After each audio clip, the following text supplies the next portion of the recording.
Bapak Ibu Saudara-saudari yang dikasihi oleh Tuhan Yesus Kristus, tetap bersukacita di tengah-tengah kehidupan kita. Untuk itu kita naungi hidup kita dengan kebenaran firman Tuhan. Terlebih dahulu kita berdoa.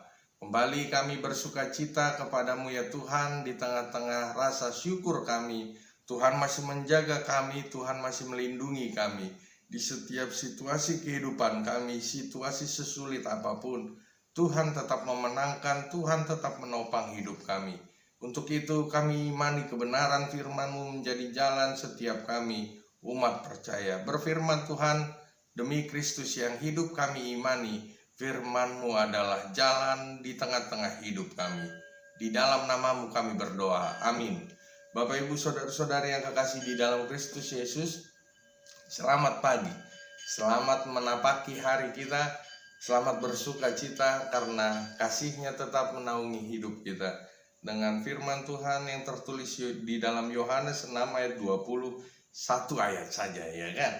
Yohanes 6 ayat 20, tetapi ia berkata kepada mereka, aku ini, jangan takut.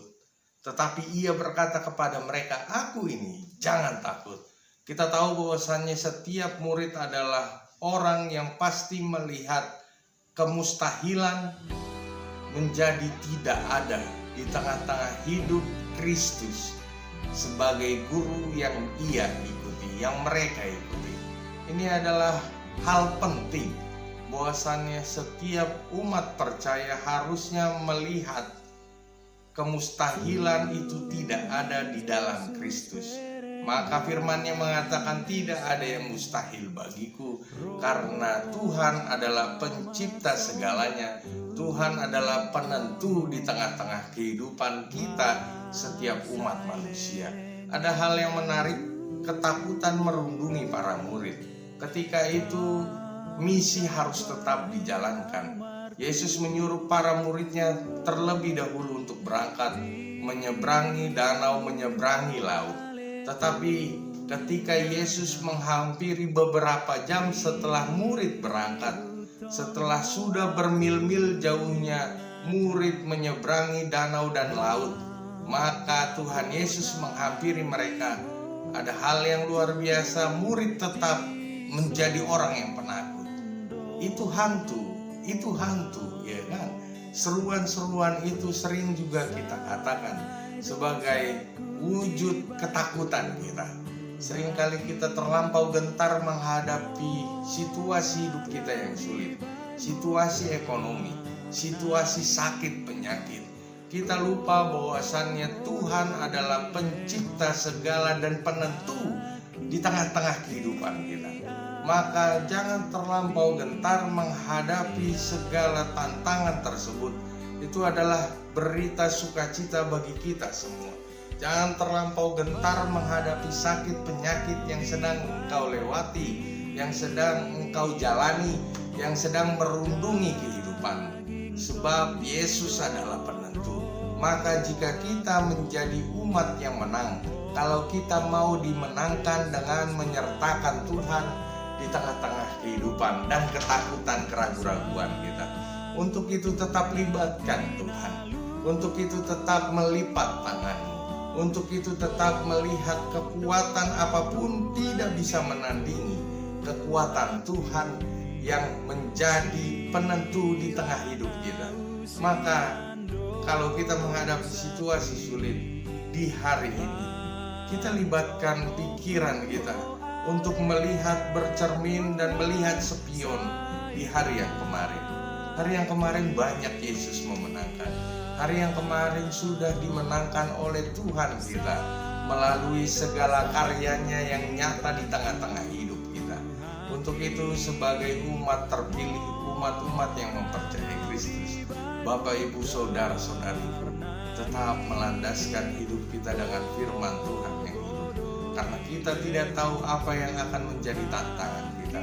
Bahkan tantangan itu bukan lahir hanya dari orang luar, kaum-kaum yang mungkin tidak menyenangkan, tidak menyukai kita.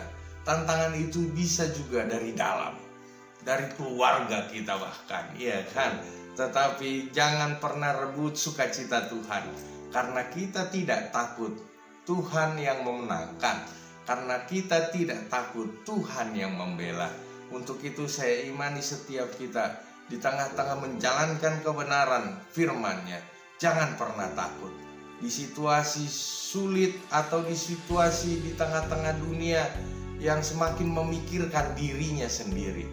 Mungkin ada engkau yang sedang menjalankan hidupmu di tengah-tengah orang yang korup, banyak koruptor, iya kan? Saya selalu katakan berbeda korupsi dengan koruptor, iya kan? Kalau korupsi itu beda. Koruptor apa? Orang yang melakukan korupsi, enggak. Karena orang yang korupsi belum tentu koruptor. Kalau orang yang korupsi tidak ketahuan korupsi, ya kan? Selalu saya katakan koruptor adalah orang yang ketahuan korupsi dan ketangkep korupsi, maka diberikan baju kuning, baju orange dari KPK, ya kan? Koruptor orang yang ketangkep korupsi. Tetapi orang yang korupsi belum tentu koruptor, bos, ya kan? Orang yang korupsi belum tentu koruptor karena belum tentu ketangkep. Orang yang korupsi masih bisa menjalankan aktivitas hidupnya setiap hari sebagai pejabat, sebagai apapun jabatannya, karena belum ketangkep, bos. Tetapi kita imani, saya imani setiap kita menjalankan kebenaran dengan utuh. Kita tidak takut menjalankan kebenaran di tengah-tengah lingkungan yang tidak benar. Kita tidak takut berfirman dan bersaksi di dalam kebenarannya, karena engkau memiliki pembela yang pasti, pembela yang menenangkan hidupmu, Yesus Kristus penebus dosa kita. Untuk itu kita jalankan kebenarannya. Tuhan Yesus menyertai hidup kita. Shalom, kita bersatu di dalam doa. Terima kasih Tuhan atas kebenaran firman Tuhan. Kami tidak lagi takut. Kami tidak lagi menjadi murid-murid penakut di tengah-tengah hidup yang mungkin menurut pikiran kami mustahil. Tetapi kami sudah menapaki iman kami, dimensi hidup kami yang baru. Sebab bagimu Tuhan tidak ada yang mustahil. Kami yang sedang sakit Tuhan sembuhkan. Ekonomi kami yang sedang sakit juga Tuhan pulihkan.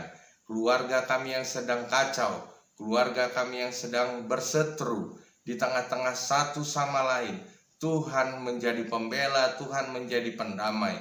Karena Tuhanlah jalan kebenaran firman. Ya Bapa, biarlah kami tetap menapaki hidup kami dengan langkah profetik keimanan kami. Kami tidak takut oleh karena Tuhan yang menyertai hidup kami, memenangkan kami. Demi Kristus yang hidup kami berdoa. Amin.